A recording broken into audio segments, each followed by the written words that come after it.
فارتد بصيرا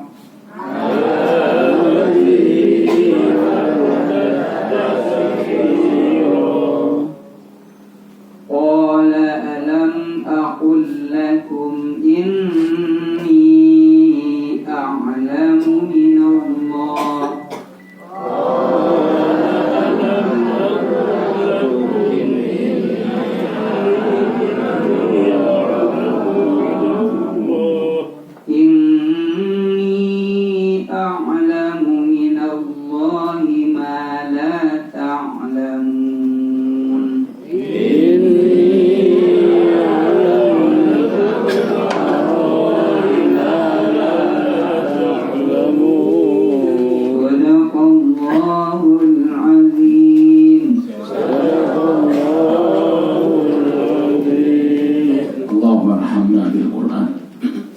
Doa kita selalu moga-moga yang membaca, yang menirukan kita semua dan keluarga senantiasa dirahmati Allah SWT. Amin. Bapak Ibu, hari ini kita akan mengkaji, melihat, memahami mukjizatnya Nabi Yusuf dan juga mukjizatnya Nabi Yakub.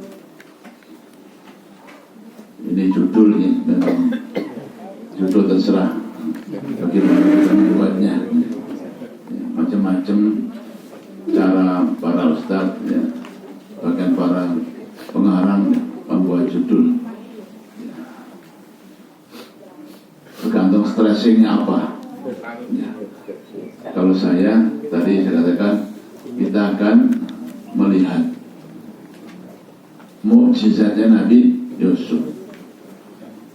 Seringkali ada pertanyaan, ya, Nabi Musa sudah ngerti semuanya mukjizatnya apa? Apa Bu? Apa kali? Tongkat dong. Padahal ada 9. Ya, ada 9 mukjizatnya Nabi Musa. Nabi Isa apa? Bisa menyembuhkan. Ya, itu mukjizatnya Nabi Isa. Nabi Ibrahim apa? Nabi Muhammad apa? Banyak. Yang paling menonjol dan apa dia Al-Qur'an. Jarang kali kita dengar apa mukjizatnya Nabi Yusuf, apa mukjizatnya Nabi Yusuf, dan juga apa mukjizatnya Nabi Yakub. Ada yang bisa berdaya? Ganteng. Ya, itu diantaranya Bapak. Baik, kita akan dengarkan apa sih mukjizatnya Nabi Yusuf alaihissalam. Yang pasti Bapak Ibu kemarin sudah kita jelaskan, ya, setelah pertemuan sekian kali antara keluarga dan abang-abangnya Nabi Yusuf dan Nabi Yusuf, akhirnya buka-bukaan kemarin, ya, setelah kira-kira ternyata benar, oh ini Yusuf, ya. Setelah ketemu Bapak Ibu, ya, Nabi Yusuf mengatakan la tasriba alaikumul yaum, tidak ada cerca, hina, ejekan atas kalian semuanya. Artinya apa Bapak Ibu? Nabi Yusuf memaafkan secara tulus dan total. Tidak usah mengungkit-ungkit masa lalu, ya. Tidak ada hinaan. Bahkan Nabi Yusuf mendoakan agar Allah mengampuni dosa-dosa mereka. Kenapa? Karena mereka mengaku salah. Mereka mengaku salah. Ibu Bapak, sebaik-baik orang yang bersalah adalah orang yang mengaku bersalah. Ini penting, ya. Sebaik-baiknya orang bersalah adalah mengakui salah. Demikian Nabi bersabda, ya, Kul bani Adam khata'un, semua anak Adam adalah berbuat salah. Wa khairu khata'ina tawwabun, sebaik-baik orang yang berbuat salah adalah orang yang bertaubat. Apa itu taubat? Mengakui kesalahannya. Mengakui kesalahannya. Tentu apakah salahnya kepada Allah atau kepada sesama kepada Allah, dia dalam doanya, dalam taubatnya, dalam sujudnya, ngaku salah banyak. Itu kepada Allah, kepada sesama, ya mengaku. Yang pernah menyakiti, yang pernah meleroti, yang pernah meringisi, yang pernah mengambil hanya orang lain. Jadi mereka mengaku salah dan langsung dimaafkan, bahkan dimohonkan ampunan kepada Allah Subhanahu wa Ta'ala. Nah, setelah itu apa Bapak Ibu, Nabi Yusuf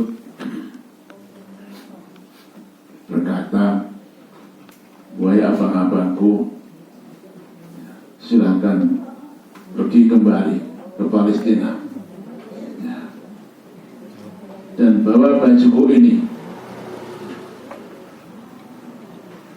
Kemudian letakkan baju ini di wajah ayah kita. Setelah itu bawa keluarga kalian semuanya ke sini. Bapak Ibu ya, itu pesannya.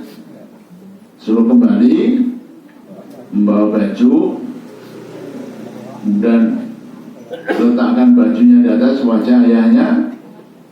Itu nanti mukjizatnya. Setelah itu kemudian boyong bawa semuanya, ayah, ibu dan semua keluarganya, yang konon jumlahnya 80 orang. Ya. Kirim pesawat Bapak Ibu. Rombongan. Itu sekarang ya. Mungkin nanti bertanya Bapak, kok enggak Nabi Yakub aja yang menjemput ya? Halo Pak. Gitu kan kira-kira. Nah itu kan imajinasi kita gitu. Makanya sayang banget kok nggak jemput sendiri ya. Atau kirim pesawat atau apa gitu ya. Pak malah justru utusan dan Nabi Yakub menunggu di Mesir. Nah itu nanti kita bahas dalam tafsirnya Pak. Oke. Baik. Itu tadi mukadimah pengantar dalam bacaan kita. Moga Pak Pur dibaca per ayat, nanti dibaca terjemahnya.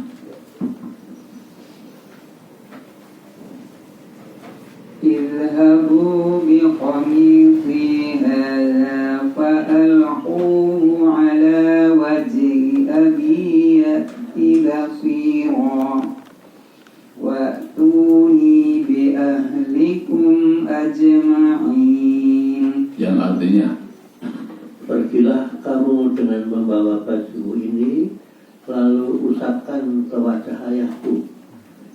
Nanti dia akan melihat kembali. Dan bawalah seluruh keluargamu kepadaku. idhabu. Dhahaba artinya pergi. Kalau banyak dhahabu. Kalau perintah idhabu. Ya. Karena yang diperintah 9 orang. Kalau hanya 1 orang idhab.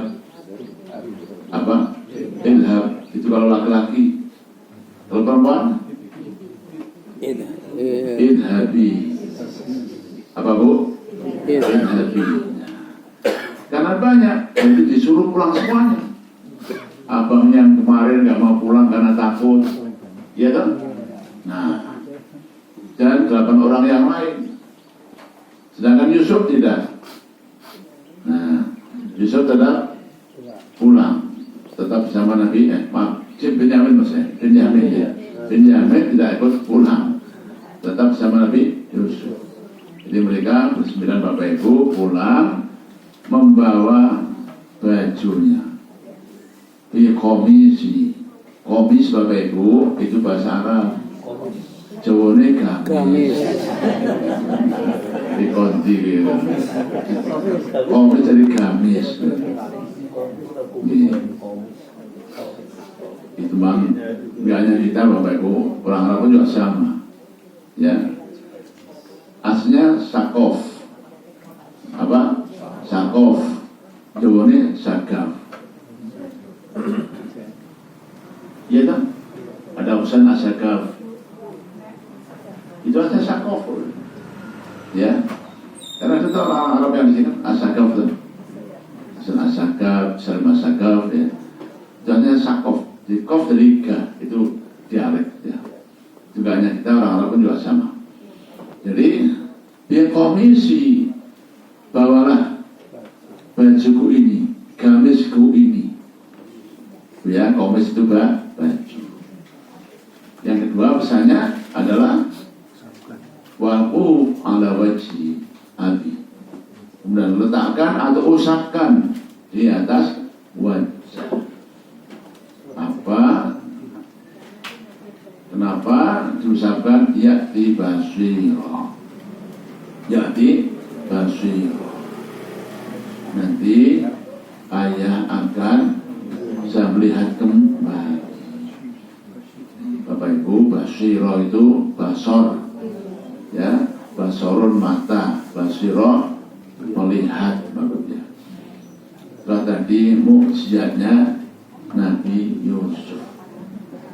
Kembali pada mana? Wahai abang-abangku, sekarang segera kembali ke Palestina, pulang. Iya.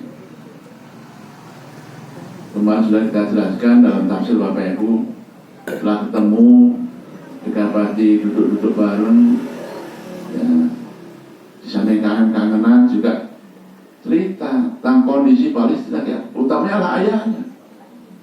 Yusuf bertanya, kayak apa ayah? Kayak apa kondisinya? Sehat, sehat.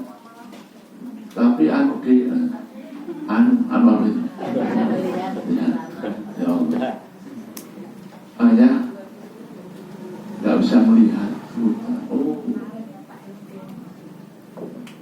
ya, itu tafsir. Jadi Nabi Yusuf kenapa ngirim bajunya? Karena dengar cerita dari abang-abangnya. Ini tafsir. Kalau ketemu dia cerita, atau memang Nabi Yusuf sudah ngerti. Itu juga mukjizat. Nabi Yusuf sudah ngerti. Sekalipun tidak ada berita Bapak Ibu, tidak ada WA, tidak ada media, sudah ngerti kalau ayahnya buta. Nah, itu juga tafsir. Dua-duanya boleh. Ya. Bisa jadi karena wahyu, atau memang diceritakan oleh abang-abangnya. Sehingga akhirnya Yusuf memutuskan agar membawa bajunya. Ini mujizat yang lain. Apa pesannya? Setelah sampai falquhu ala wajhi abi. Alqa yulqi, ilqa itu dalam bahasa melempar. Itu bahasa atau meletakkan. Tapi tadi terjemahnya mengusapkan. Itu juga tafsir. Masa baju dilempar di wajahnya ayahnya kan mungkin orang sopan banget. Gitu. Atau dikerudungkan juga gak kurang sopan. Yang paling bagus adalah diusapkan. Itu pesannya. Itu pesannya. Dan ternyata Bapak Ibu, ya, nanti ayat berikutnya belum sampai diusapkan, bahkan belum sampai itu barang ke Palestina, Nabi Yakub sudah mencium aroma. Ya, mencium aroma. Itu juga mujizat. Halo Bu, tahu baunya anak-anak? Bau keringatnya, bau apa? Ibu, saya sudah lama Bapak ketemu anak itu, bayangin, pas kebayang senyumnya, guyune, nenek abu ranti Bapak. Abi dari yang di Mesir, kayak apa boleh saya kira. Ya. Nabi Yakub sampai masih bisa mencium bau anaknya. Ini luar biasa. Ini kecintaan yang luar biasa. Ya. Kalau ibu mungkin ya, tapi itu baju ayahnya biasanya. Baju suaminya, maaf. Yang ini bojoku keliling. Bapak-bapak, ya kan? Ya. Belum sampai di tempat sudah mencium. Itu mujizat, Masya Allah. Ya, jadi ilhabu ila abikum. Idhabu bikomisi walqu ala wajhi abikum ya'ti basir. Itulah pesannya Nabi Yusuf pada abang-abangnya agar kembali ke Palestina dengan membawa bajunya, gamisnya, dan baju itu akan diusapkan di wajah ayahnya dan nanti akan sehat kembali, bisa melihat kembali. Ini luar biasa. Apakah itu kabar dari abang-abangnya atau itu mujizat langsung dari Allah? Yang pasti baju itu akan bisa menyembuhkan. Sebagai sebab alasan untuk bisa menyembuhkan kebutaan ayahnya. Yang kedua, Pak Bu. Waktu ini, yang ketiga, waktu ini. Dan kemudian nanti tolong semua keluarga kalian, ayah dan semua anak cucu, bawa ke sini. Ya. Waktu ini bahaliku, atayati aktu. Ya. Datanglah ke sini kembali dengan memboyong bi ahliku, keluarga kalian, istri-istrinya, anak cucunya. Pak di bawah tadi ada berapa jumlahnya? Konon itu, nggak penting jumlahnya. Yang pasti semua dibawa. Masya Allah Bapak Ibu ya. Yang pasti semua dibawa. Tadi tafsirnya Bapak Ibu, kok kenapa Nabi Yusuf nggak menyebut sendiri? Halo? Kok kenapa Nabi Yakub nggak menyebut sendiri? Kok utusan abang-abangnya? Bisa ditafsirkan Bapak Ibu. Yang pertama, sebagai pengemban amanah. Halo? Apa itu? Apa itu? Ya, pemimpin, raja, presiden. Jamong luyun wangkri Bapak Ibu. Ya. Tanggung jawab penuh di negerinya. Itu tafsir. Jadi lebih baik ayahnya yang diboyong ke Mesir, karena dia tidak bisa meninggalkan tugas dan amanahnya. Itu tafsir. Yang kedua, kalau orang Palestina baru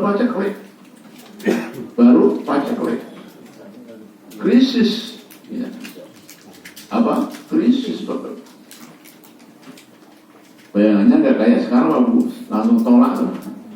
Mendarat, landing, berlagi. Enggak, dulu itu kalau sana di paling kayak 2 bulan, 3 bulan. Kalau di negeri krisis, paceklik repot. Sehingga lebih baik ayahnya yang diboyong ke Mesir. Ya, waktu bi'alikum, waktu ini bi'alikum, maka datangkanlah keluargamu kepadaku. Itu yang pertama. Lanjut. ولما فصلت العير قال أبوهم إني لأجد